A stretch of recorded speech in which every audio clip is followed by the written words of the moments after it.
South Africa's unemployment rate, which has increased to 33.2%, this in the second quarter of 2025.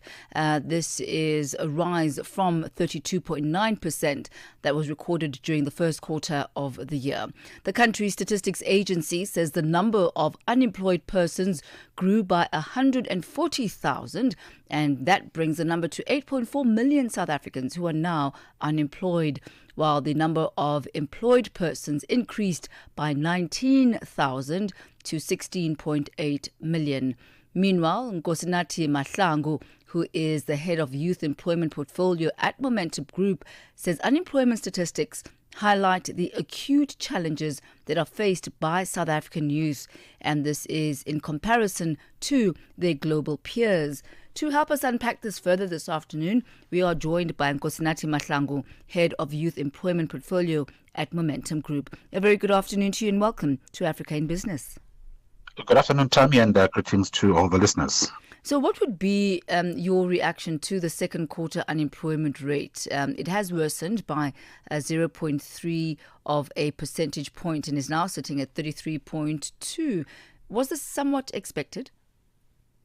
Well, thanks once again, Thami. It was somewhat expected, and this is based on the fact that we are aware that the economy is not growing as we would like it to be, and there are other contributing factors in as far as challenges faced by young South Africans from a skills mismatch point of view, and also access to opportunities in as far as their entrepreneurship aspirations are concerned.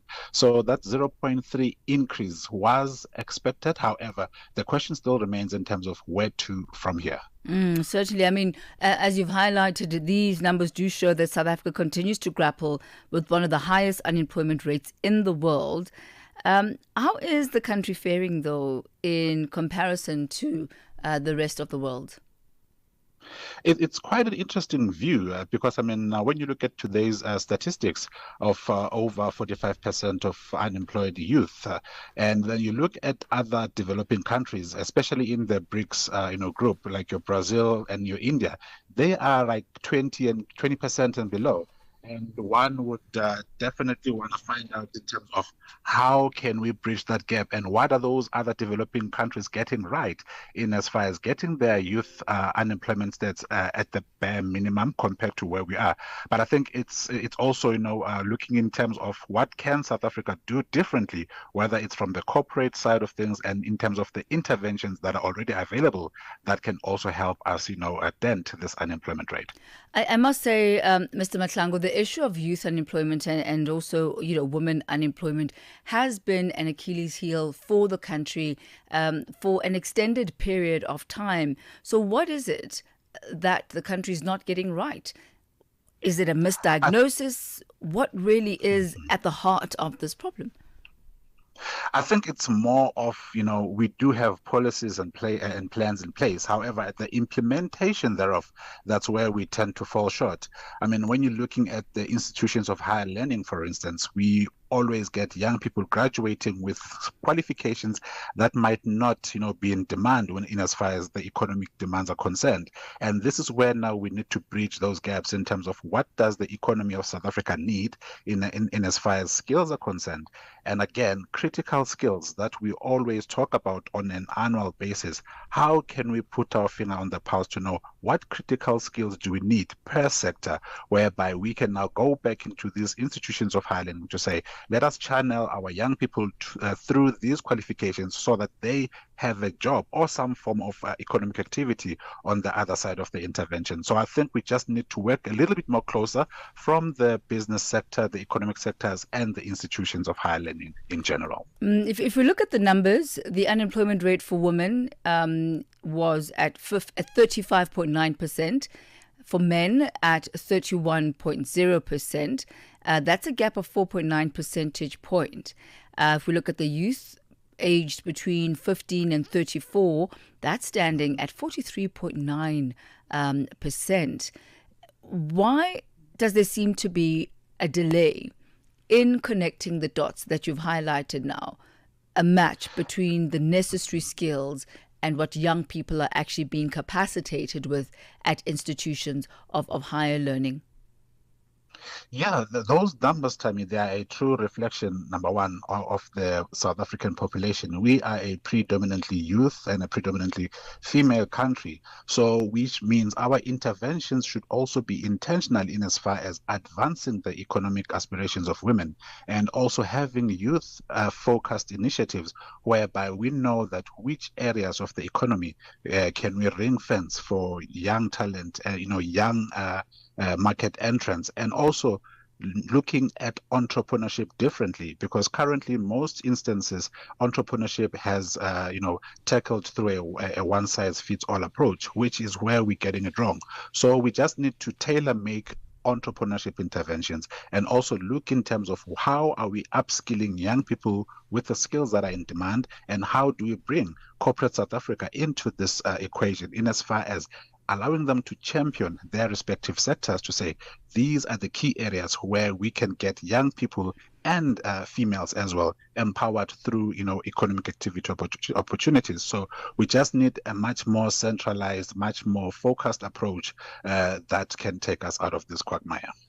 Well, one of the things that you've highlighted, Mr. Mahlangu, is that the US tariffs do threaten the competitiveness of local startups, and this would then restrict export opportunities and stifle growth in various sectors that are very much critical for job creation.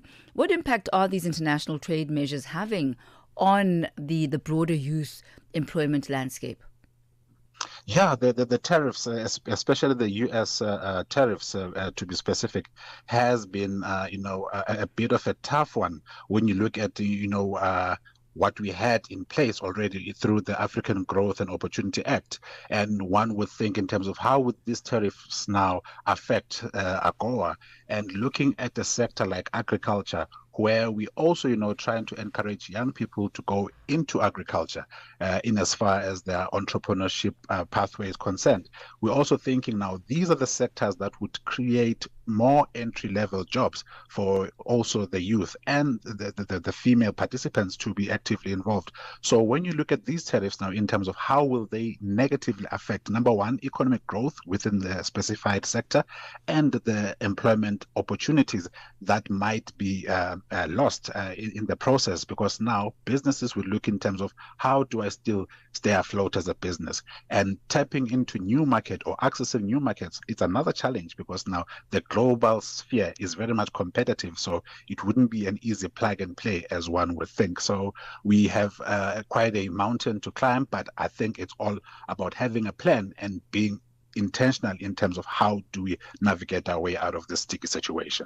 And talking about being intentional, US Momentum, and specifically you under your portfolio of youth employment, have been putting some measures in place. Talk to us about your contribution to the reduction of the unemployment rate, specifically among the youth demographic.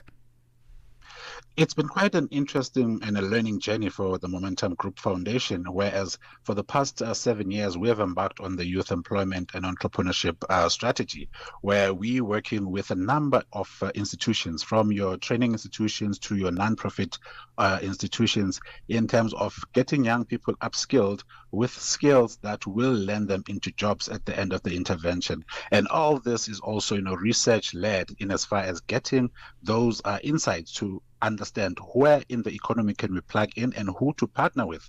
Because one thing we've learned as Momentum Group is that through partnership, that's where we can turn the corner in as far as getting young people economically active. So it's through those partnerships where we can now, look at statistics that will show that we have placed young people into ICT jobs. We have placed young people into, economic sectors that one wouldn't necessarily think would yield positive results. But through the partnerships that we have managed to learn and collaborate in getting young people economic aspirations advanced. That's the big C word, collaboration, and that's exactly what it's going to take to reverse the figures that we are seeing quarter by quarter. Mr. Nkosinathi Mahlangu, we thank you so much for your insight and your commentary this afternoon.